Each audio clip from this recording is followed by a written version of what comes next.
Hey guys, welcome back with me again in this channel. On today's video, I'm going to show you how you can find the history of installed app on Google Play Store.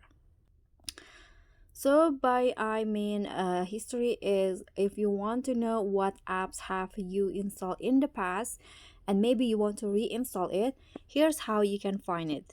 So first click on your profile at the top right corner, your photo here on the Google Play. Then go to the manage apps and device.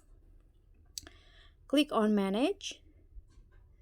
Now here, this is the apps that I currently install on my phone, and to find the history, just click on install box in here, the blue one, and click on do not install.